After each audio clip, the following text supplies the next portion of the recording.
And we're live once again. Welcome back to the MongoDB Podcast Live. My name is Michael Lynn, and I'm a developer advocate at MongoDB. Today, I've got another great episode for you lined up. We're going to meet with Mr. Bill Reynolds, and we're going to talk about Qarbine, a company he founded. And we're going to get into the details. While you're joining us, let us know where you're coming from. Where in the world are you? And let me know if you know about the MongoDB Community Advocacy Program. Bill's been in and around the community for quite some time. We're going to get into the details of Bill's background and how he got involved with MongoDB. But in the meantime, let us know where you're joining the stream from and how you're using MongoDB. I'm curious. What are you using MongoDB for? If you're using specific products in the MongoDB suite, I'd love to learn about those as well. Enough jabber. Let's get to it. Let's bring Mr. Bill Reynolds onto the stage. Bill, welcome. Hello, Michael. Thanks for having me. Well, it's great to have you on the show. You've been in and around the MongoDB community for quite some time. You seem to be at every, literally every MongoDB event I've been to. You've been there. Pretty much. You guys do a great job out there. So yeah, fantastic. So exactly how long have you been using MongoDB? Probably like 5 years now.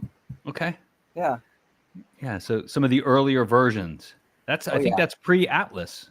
No? Yes. Yeah. Okay. So it's a little longer than 5 years. I think we announced Atlas at MongoDB World 2017. Yeah. It's been a while. If I'm not mistaken. Yeah. It's been a while. Yeah. And in the meantime, you've been busy. Very busy. What have you been up to, Bill?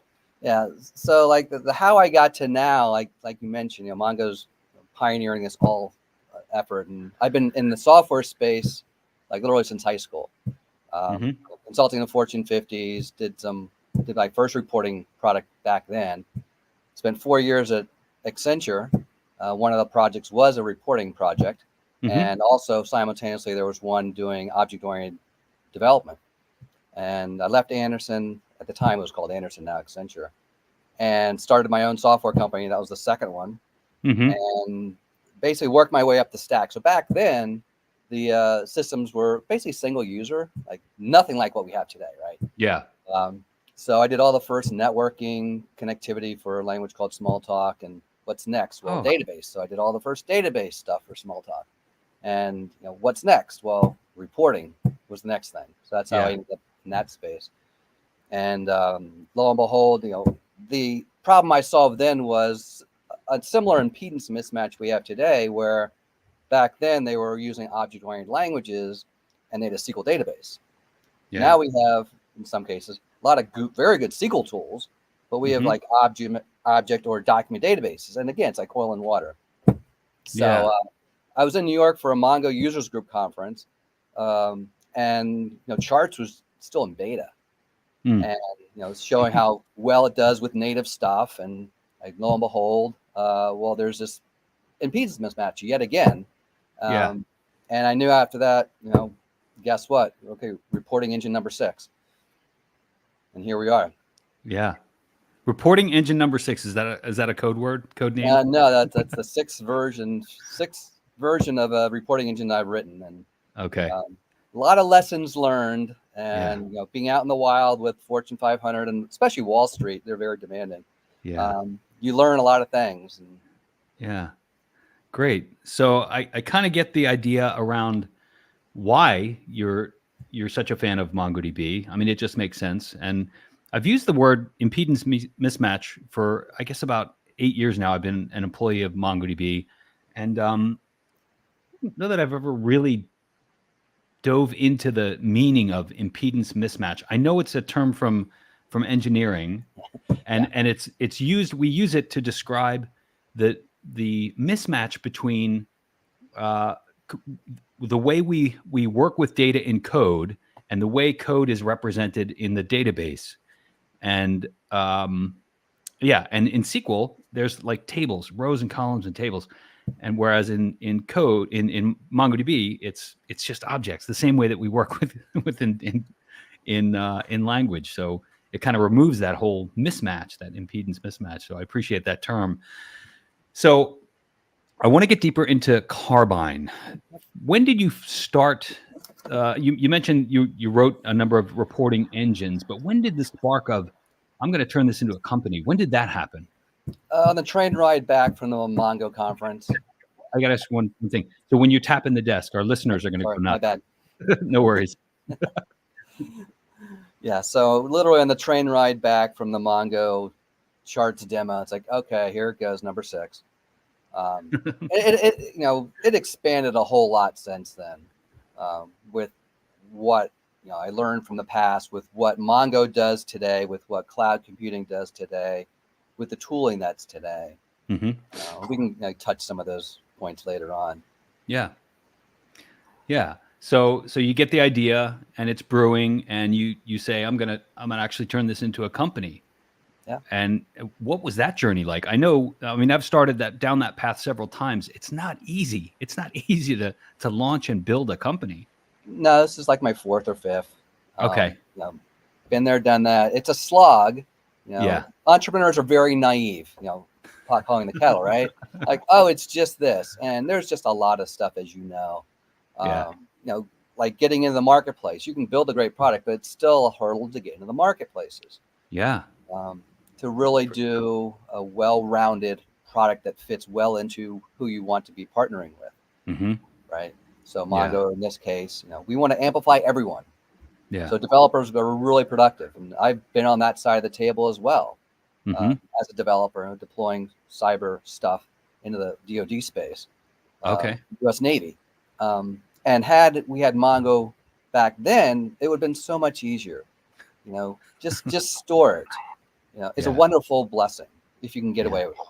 Right. Okay, so Qarbine launches. Tell me the elevator pitch for Qarbine. Who and why should developers be interested? Sure. So our main differentiator is that we interact with Mongo natively, like end to end, at the query level, the answer set level. It doesn't matter what your documents look like. Literally, it can be wide, it can be tall. As you know, you can store anything. The cats, the dogs, and a book. All in the same collection. So having that flexibility, the SQL case is the trivial case in the extreme because it's a nice homogeneous tabular thing. Everything's typed. Nice 2D thing. Whereas in documents, it can be anything, and it's the hard case. And you can have, nestings this way. You can have peers this way of arrays. It's hard. I've done this 6 times. It's still hard. Yeah. So you launch the company. You've got a solid pitch. What's the uptake been like? Have you had many customers, and where are you in the journey of launching and maintaining Qarbine? Yeah. So in the beginning, like way back when we first started, we were thinking, great planning. We'll just go out the regular way, and then lo and behold, March 2020 hits, and COVID. So we like, who's doing whatever, right? It's a big question for everyone. And we took a step back and said, well, what would version 3 look like? Because we don't know what COVID's going to do. So we basically have built version 3 as version 1. And it's actually a luxury because we've been able to revisit technical debt along the way, incorporate things like a lot of Atlas features, and most recently with Gen AI, and not have to have a whole effort in terms of migrating customers to the next major release. That alone is a whole nother team. So we were very patient, and now we're in the Azure marketplace. We'll be in the AWS one soon. And it's extensive. Like I looked at the classes, like the object sense. There's like 522 plus classes. And I've done object stuff for 30 years. Yeah. Incredible. Well, I'm excited to take a look at Qarbine and maybe share what the vision looks like for developers that are tuned in. Sure. So if you're watching, get your questions ready. We're going to take a peek at what Qarbine looks like. Are you ready for me to share this screen? Yep, have at it. All right. So hopefully you see like where we fit. You see that nice little PowerPoint? I do. Yeah. Yeah. Yep. So I always get the question of like, well, there's charts, right? What's different? So we're all more about the like the details behind those pretty summary charts. Charts are great for summary. It gives you a high level, but you always want to go to the detail at some point in time, depending on your insights. And that's really where we focus. That's our differentiator.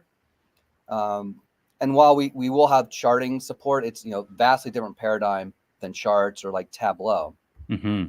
Tableau is great, no doubt about it. If you have SQL, it's the Rolls Royce, right?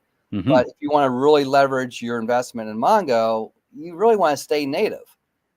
So whether it's the querying side or the object side, that's what you want to do.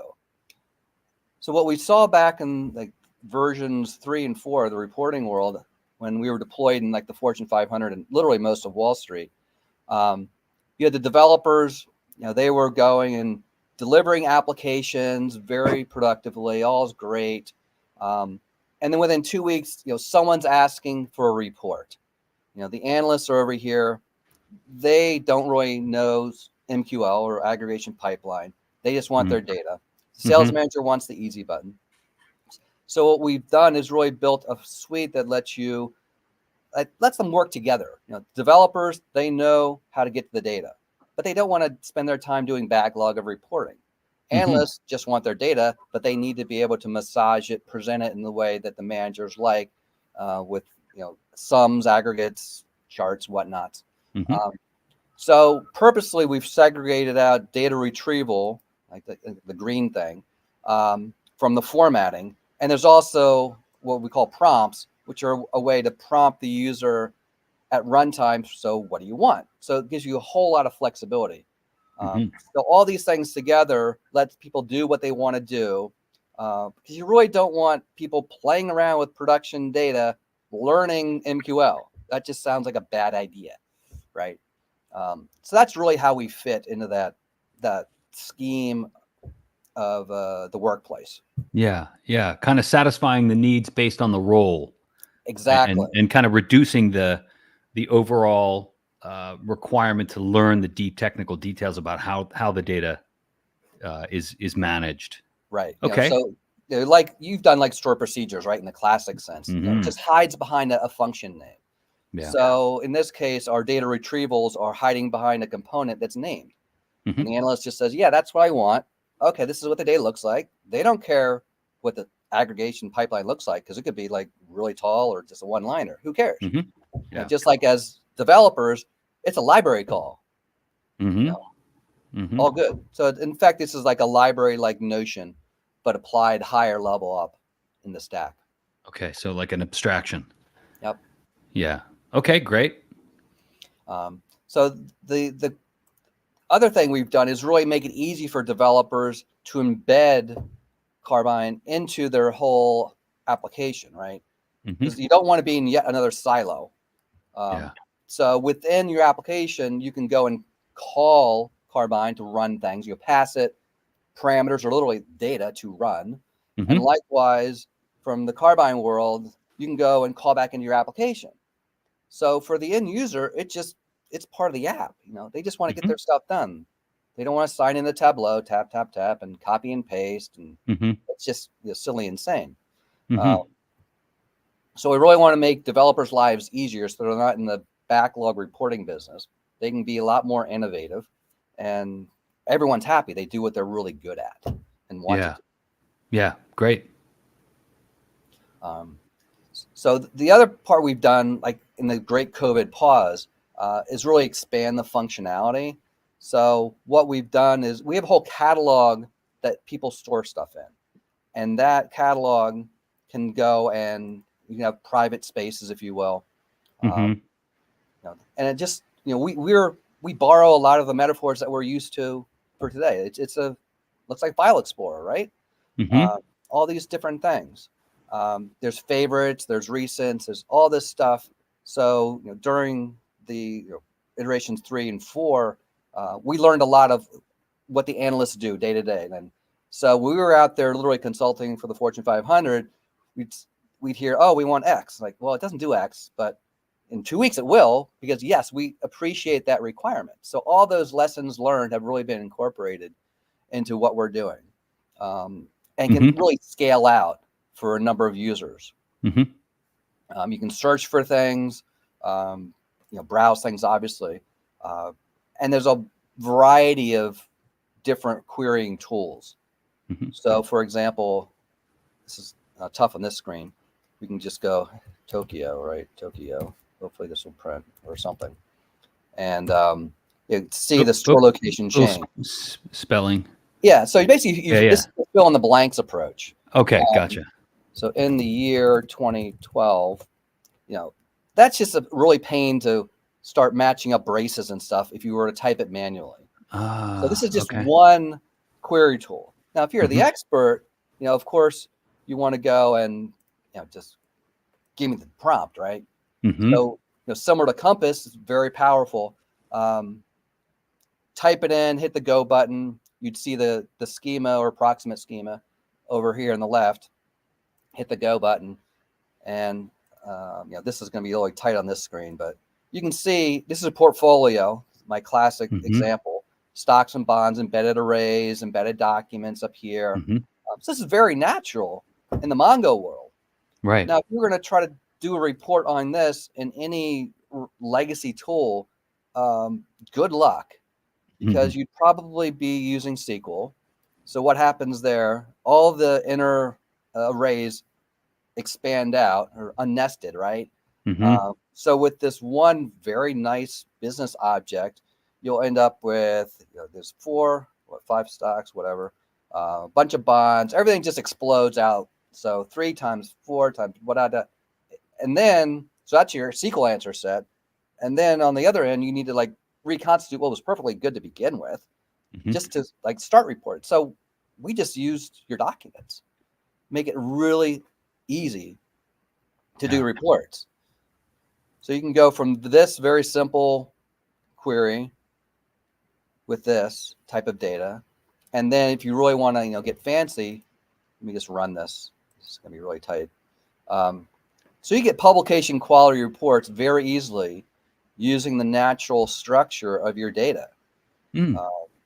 So we had some of the embedded document list array there with addresses, all the stocks and everything. And like I mentioned with the embedded case, you can go and right click. You can have pop-ups that go into other web pages that call back into your world. There's just a lot of things that are just nice. So here I can multi-select like you can in Excel. And then I have this nice little summary stuff. Very cool. And in the design side, we basically borrowed Microsoft Office paradigms. So Microsoft Word for the formatting, the Excel for the formulas. So for the stocks, these are the stocks and the bonds loops, if you will. Mm-hmm. The hash is the field. So it's not F5, it's the shares. It's just a natural field. So the Mm-hmm. formulas become very readable and understandable. So the value of a stock is shares times price. Yeah, it's almost like a hybrid between Microsoft Word and Microsoft Excel. Yeah. And then for laying out, it's just like PowerPoint. You drag and drop, slide things around. And we like to have a lot of feedback. So here I clicked on this value cell, and the blues indicate like consumers of that result. Mm-hmm. And likewise, I can go and click up here, and who uses that? Well, it's fed by this, and down here it's used as well. So all those little niceties we've baked in to this product. Yeah. So you get the nice little what we call custom cells, which is one of the many different hooks. So back in the earlier versions, you can't be a closed system because you're never ever going to appease everyone. So having hooks that let developers extend Qarbine itself is very valuable. And so something as simple as an image, or like these are percent of totals. So it's a two-pass reporting engine, which Wall Street absolutely had it as a requirement. So surprise, it's built in. So there's all sorts of features that make publication quality, interactive results that you can embed in your app, so your end users just do their thing. It's a very nice system for developers. If you want to have at it manually, it's hard because you don't want to be in the reporting business. You want a tool, just like Atlas is a tool to store the stuff. Like I said, just store it. Yeah. And are you using MongoDB as a part of the system? Yes. So underneath we have our catalog way back in here is MongoDB. And with that, we get a lot of flexibility. So that allowed us to ramp up the data, our internal data model, because again, we just store it across the different components, and we'll be able to search things by field or includes, and you can tag different components. So we use like the includes and whatnot aggregation functionality, and it made things a lot easier. Pot calling the kettle here. Yeah. Beautiful. So how has the uptake been on the customer side? Yeah. Are you comfortable sharing how many customers you have? So we're just entering the marketplaces now with Azure. We'll be in the AWS world, and then we're basically have a sandbox that's now up there as well. Because one of the early hurdles that we saw as a software provider, Goldman Sachs is not going to run their data through us. So our delivery is by VM. So we're an AMI in the AWS sense. And so the customers get to deploy us in their own VPC or equivalent. They can deploy these anywhere, next to their data, manage it themselves. But as part of that, how do you kick the tires? So for that, we have a sandbox that you can get to. It's nosqlreports.com is the URL. And there'll be I'll have a slide at the end on that as well. And we can put it in the notes. So sign in with your email. We use that email address for your private folder, along with these public ones. Play around with it. There's a whole tutorial guide that'll, basically go through at a high level the different tools, like just select ones to see how things fit together. And along with lots of examples in the catalog as well to kick the tires. Yeah. So speaking of kicking the tires, what's the rev model? What's the revenue model? Yeah. So the pro version, it's all you can eat just by the hour, I guess, in the AWS and Azure world. So embed it, have at it, enjoy it, and really take advantage of all the features. Yeah. Terrific. So what's in the future? What's on the roadmap for Qarbine? Yeah. So in that, the recently the the Gen IA phase. So we've done integrations with some of your own partners, in fact. Mm-hmm. So this will be part of the whole Gen IA release coming out. So in that, I think Compass has something similar. I want the total sales for each of the store locations. Mm-hmm. And given the schema, came back with this. And then within the data source designer in our world, just pop-up menu, run it. So it was interesting when I first did this was, I got an error. It's like, why is that an error? It's like, oh, well, the sample data is not clean. Well, that's not really a surprise, right, nowadays. And so I clarified the prompt to say, oh, skip any null price or quantity items. And it came back with something a bit larger. I'm not going to show it here. But the whole paradigm of helping the developer, ask what's the best way to query this? Mm-hmm. And the converse is also true. So the little light bulb there, given the query that's active in our query designer world, explain it to me. So as a team, you have someone who wrote X and you want to understand, what's this thing doing? Because it's, parentheses and braces and quotes and dollars everywhere. So that's AI is a really fantastic tool for both generating the query and understanding other queries. So whether it's your query, your peers, and things like that. And what's nice about the catalog world is if you are using Compass, a lot of times we just have like little scratch pads to copy and paste different queries. You can actually store your queries in Qarbine and share them that way. So it's really the collaboration takes on a whole new meaning in the Qarbine world. Yeah. So, the people collaborating, the different programs, the tools in this case, and different workflows, right, by being embedded. So it just becomes one with how people are working and helps developers' lives becomes much easier. Because it is like the business model, the source of truth is Mongo. Right. You're not ETLing. Yeah. Well, that's the key, right? When you use a database like MongoDB, you're just removing that whole requirement to ETL. Right. And yeah. Great. Well, it's great to see that you've got AI on the docket. I think everybody's thinking about it. Now, here's the other thing. I did this a couple months ago out of curiosity. Well, the whole RAG thing, and it's still pretty fantastic, as you know. So within that portfolio report, what we can do is take the stock text information, grab it as text, add a preamble. So this says, below is an investment portfolio of stocks, comment on the stock diversity. And you pass in the text that was dynamically generated. And this is what it came up with. The investment portfolio has blah, blah, blah. It's like, this is just mind-boggling that.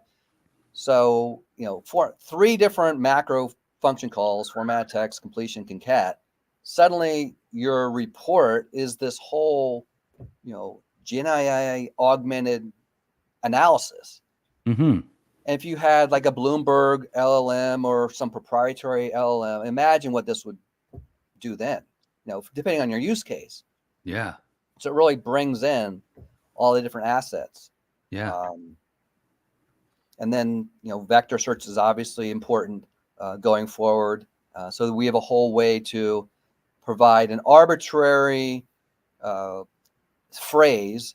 Qarbine automatically converts that into the embedding, moves that along into the actual Mongo query, and the answer set's coming back. So it just makes it so much easier because I've lived that side, and for our developer side, it's just X, right? Well, it's more than X. Just store it. There's a lot behind. Just store it. Yeah. So you're simplifying the whole process of obtaining the embeddings. Yes. And so we'll do are you it comfortable? Are you comfortable in sharing what LLMs you're using? There's a bunch of OpenAI ones. Cohere Together is there. There's like about 10 of them. I can't rattle them off. Yeah. But some of the vendors will do only embeddings. Some do embeddings and completions. Mm-hmm. We've done 12-ish or so. Mm-hmm. So they'll roll out in the Gen AI release of Qarbine. Mm-hmm. So that's really exciting, just the possibilities. Oh yeah. Yeah. And And what's the timing on that release? so that'll probably be like early summer for the Gen AI release. Okay. We're waiting for some stuff internally to happen, both your side and our side. That's exciting. And then probably just after, there'll be the team version. So the pro version is what I was referring to. So the team version, Atlas being multi-cloud, very distributed, will enable you to run these reporting analytics jobs wherever you want on whatever platform, preferably next to your data. So you can have a central repository or catalog and say, hey, I need to run this up in Seattle, or I need to run this in the UK because of GDPR, or that's where the data is. So being able to distribute the loads wherever makes a whole lot of sense. So whether it's data lake, analytic nodes, search nodes, whatever that Atlas provides, you're just a connection string. From our standpoint, right? You just abstract it out. So we can really leverage that investment that the customer has made in their document model, in their compute deployments, in their VPCs, in their all those different investments. And then finally, it'll also have, we talked about collaboration and embedding into applications. Well, with Slack, Teams, and Zoom, they're another form of collaboration in the enterprise, and no one wants to go into that other silo. So you'll be able to, from within those tools, interact with Qarbine, which sounds simple enough, but then with Qarbine, we have this no-code dialogue builder for prompting. So we have a polymorphic engine that will emit the native Slack dialogue, the native Teams dialogue, the native Zoom dialogue in that space, so that when you ask for certain analysis, if there's a prompt associated with it, it'll prompt you just like any other Slack looking like thing. Pass the values down. We do our business on the back end, and it can come back literally as a PDF, as Excel, or just as a link. So again, how do we work together across an organization? And unfortunately, the developers, the pointy end of that spear there, he has that burden. So if we can make it super easy to consume Mongo data, no matter application or teams or whatever, everyone's lives becomes much easier.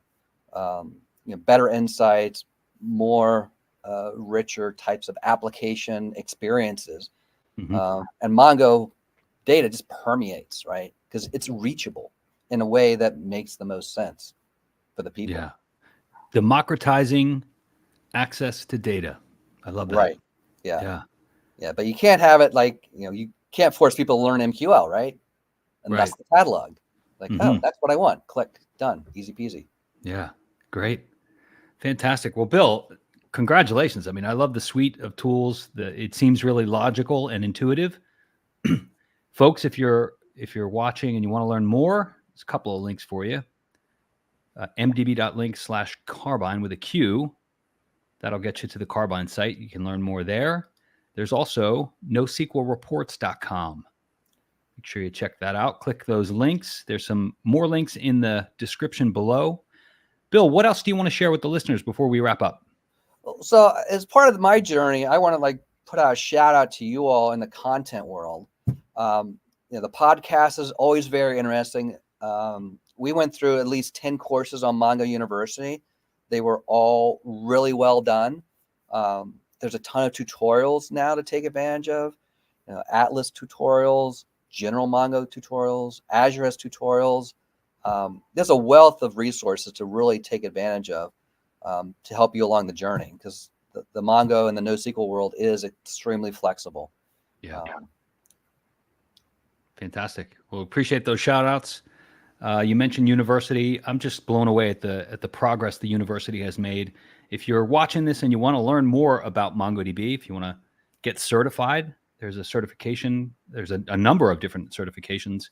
You can visit mongodb.com/university for more information there. Also want to share, you've been in and around the community for some time. It's really amazing. This is a tough one to type in, but it is in the description below. If you want to learn more about the community advocacy program and perhaps jump in and maybe join me on the podcast after you've got something to share with the listeners or the viewers, would encourage you to check that out. Bill, thanks, man. It's been a great time. Michael. We'll see you probably May 2nd in New York. We will be there. The MongoDB Podcast Live will be in New York City. If you're interested in joining, you can. I've actually got a 50% off coupon. It's community50 is the code. Unfortunately, I don't have a link, but you can hit me up on social media. I'm available at mlin on Twitter, and on LinkedIn, you can find me at Michael Lin. Just search for MongoDB. I'm there. Bill, thanks once again. It's been a great chat. Thank you, Michael. Take care.